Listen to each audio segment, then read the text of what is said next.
Hi everyone, welcome back to my channel, or welcome if this is the first video of mine that you are seeing. If you are new here, my name is Julia Kelsey. I am 25 years old and I live in Orlando, Florida, and I have a budgeting and money management coaching business that I originally started on Instagram but have recently moved over to YouTube as well. And this is where I show others that budgeting and money management can be simple and actually enjoyable, and show them that they can easily accomplish their financial goals while still being able to enjoy their life at the same time. So today's video is going to be another budget with me for February. So I'm going to walk you through my entire February budget, my expected income, my expenses, and any goals that I'm working towards.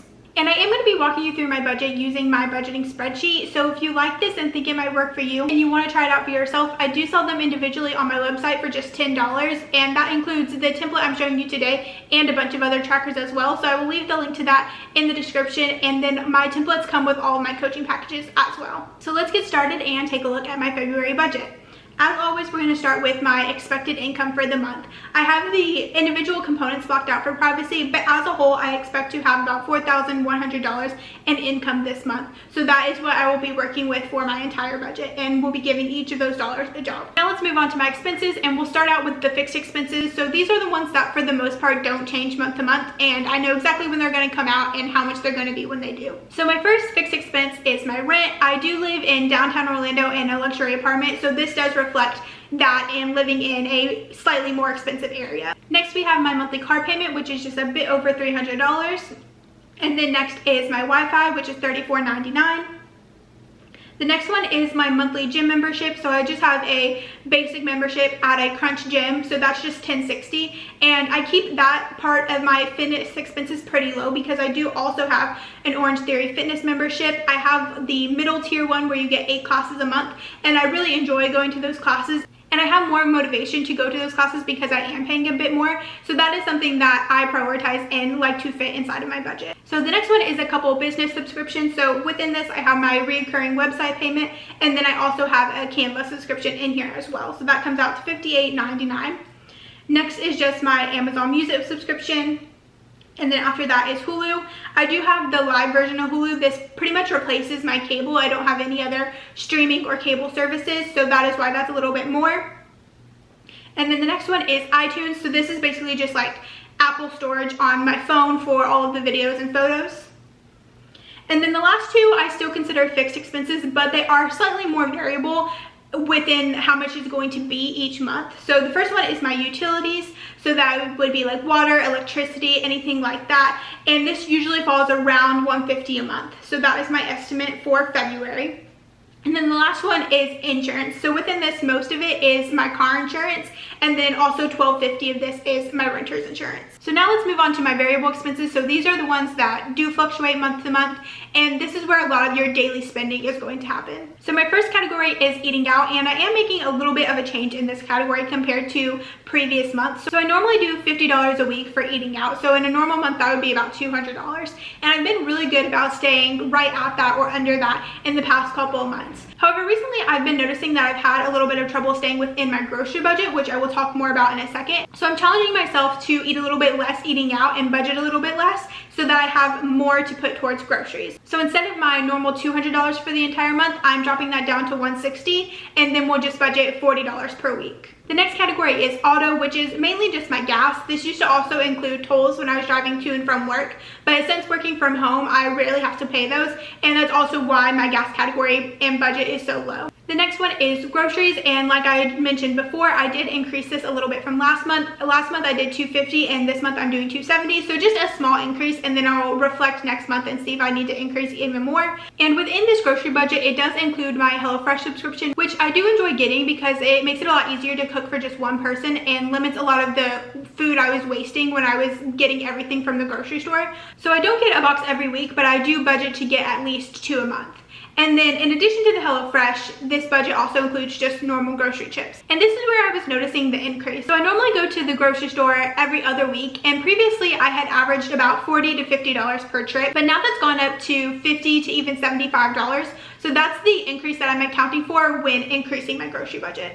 And then the last category is just my miscellaneous category, and this is really just for anything else that doesn't fall within those other three. So I'm just doing $50 a month for that. And I do have one other item here, which is my cushion or my checking account cushion. And this is the buffer that I have sitting in my checking account in case bills come out higher than expected, or if there's like an unexpected expense that comes out. I have a little bit of wiggle room and my account isn't going negative.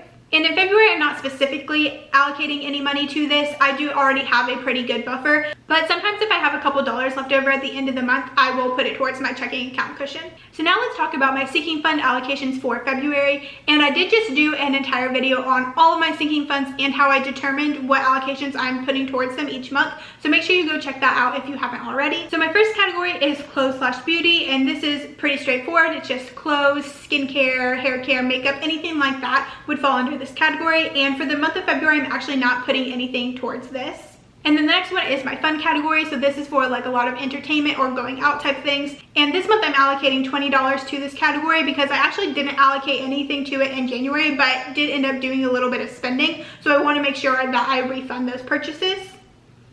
And then the next one is holiday/gifts. This is mainly my Christmas budget. So this is what I will use to purchase Christmas presents.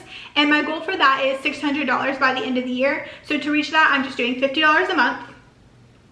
The next one is household. So this is going to be like decor, candles, blankets, stuff like that, just around the house. And I'm actually also not putting anything in this category in February.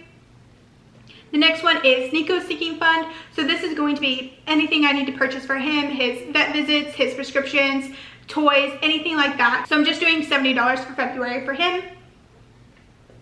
Next one is car maintenance. So I actually already have a decent buffer within my car maintenance, especially considering my car is fairly new and I'm not anticipating a lot of repairs or maintenance needed. So I'm also not putting anything in that category.